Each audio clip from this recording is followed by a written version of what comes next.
Buddy Reading with Bodie is back. I know it's been like 3 weeks. Up, he's already gone. Say hi. Say hi. Yeah. All right, so I'm picking back up. I'm on chapter 3 of the Lemonade Wars, and that chapter is joint venture. So the definition of a joint venture: 2 or more people joining forces to sell a certain amount of goods, which is product, or to work on a single project. When the goods are sold or the project is finished, the joint venture is finished. All right, so we're not going to be able to read the whole chapter because it's really long, but I promise I'm going to continue to do this every couple of days again because I know that you all want to read to find out what happens next. Your sister is really, shh, said Evan. Huh? Just shh. She's okay. She just, look, she's okay, so just stop. Yeah, okay, said Scott, holding up his free hand to show he meant peace. Evan was getting abused on both sides. The heavy cooler was banging against his inside leg with every step, and the plastic chairs were scraping against his outside leg, bruised and bloodied, he thought to himself, all for the fun of hanging out with Scott Spencer. Why couldn't Jack have been home, or Ryan? And why did Adam have to be on the Cape this week? It stunk. How far are we walking? Grunted Scott. Just to the corner. Evan watched as drops of sweat fell off his face and landed on the hot sidewalk. We should have stayed in the driveway. It was shaded. The corner's better, trust me, said Evan. He remembered when Jessie had said the same words to him last summer. They were setting up a lemonade stand together, and Evan had been grumbling about dragging the cooler across the street and down 2 houses, just like Scott. But Jessie had insisted.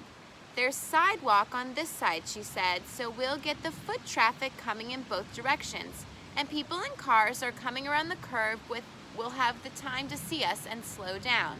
Besides, there are a bunch of little kids on the side street, and their mothers won't want them crossing Damon Road. The corner's better, trust me. And she was right. They made a ton of money that afternoon. It took 10 seconds to set up the lemonade stand. Evan unfolded the chairs and set one on each side of the cooler. Scott tilted the sign toward the street for maximum effect. Then they both sat down. Man, it's hot, said Evan. He took off his baseball cap and wiped the sweat from his face with his shirt.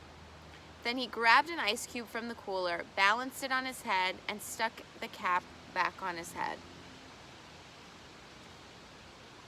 Yeah, said Scott, I'm thirsty. He reached into the paper bag and pulled out a cup. It was one of those large red plastic cups that vendors use at professional baseball games. Then Scott took one of the pitchers from the cooler and filled the cup to the brim with lemonade. Hey, not so much, said Evan, pouring himself a cup too, but only partway. He plugged down half his drink. Not bad, he thought, though he noticed a dead fruit fly floating on the top. His mom had been batting a mad fruit fly infestation ever since the weather had turned really warm. The kitchen sink area where they kept their fruit bowl was dotted with tiny, feathery fruit fly corpses. Fruit flies drive me crazy. Scott drained his cup and tossed it on the ground. Ugh, he said, satisfied. That was good. I'm gonna have another. Evan reached for the trash cup and stowed it under his seat. Nah, come on, Scott. You're gonna drink all of our profits if you do that. He stretched his legs out by putting his feet up on the cooler. Just chill. I'm gonna chill by having another cup, said Scott. There it was, that mean bite in Scott's voice. Evan's shoulders tensed up. Move your feet, said Scott. It's hot out here. Dude, you're... Evan eventually sat up expectantly and looked down the street. Hey, here comes our first customer. A mother pushing a stroller came into view. At the same time, one of the kindergartners from down the street rode her bike up, noticed the sign, and quickly pedaled back to her house. Within 5 minutes, there was a small crowd of neighborhood kids and pedestrians are people walking by, buying lemonade from the stand. Evan let Scott handle all the money while he took care of the pouring and the sweet talk. That's what his mother called it when a salesperson chatted her up.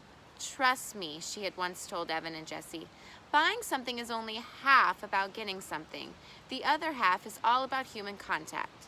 Mrs. Tresky knew a lot about these things because she was in public relations. She'd even written a booklet called 10 Bright Ideas to Light Up Your Sales for one of her clients. And Evan was like her. He was good at talking with people, even grown-ups. It was easy for him, so he kept the conversation flowing along with the lemonade. People hung around. Most of them bought a second cup before they left. That's good. Evan was so busy he almost didn't even notice Jessie flying out of the garage on her bike and riding down the street toward town.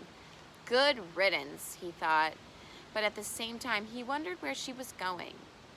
During a lull in business, a lull is like a downtime, Evan walked all around the stand, picking up the discarded plastic cups. Scott sat in his chair, jingling the coins in his pocket. Man, we're gonna be so rich, said Scott. I bet we made $5 already. I bet we made 10. How much do you think we made? Evan shrugged. He looked at the stack of used cups in his hand and counted the rims. 14. They'd sold 14 cups so far. And each cup of lemonade was 50 cents. Evan heard Mrs. DeFazio's voice in his ear. Mrs. DeFazio had been his third-grade teacher, and she'd done everything she could to help Evan with his math. If one cup of lemonade sells for 50 cents, and you sell 14 cups of lemonade, how much money have you made? Word problems. Ugh, Evan hated word problems. And this one was impossible anyway. He was pretty sure the right equation was 14 times 50. And that is where we're gonna stop for the day. We're still on chapter 3, we're on page 33.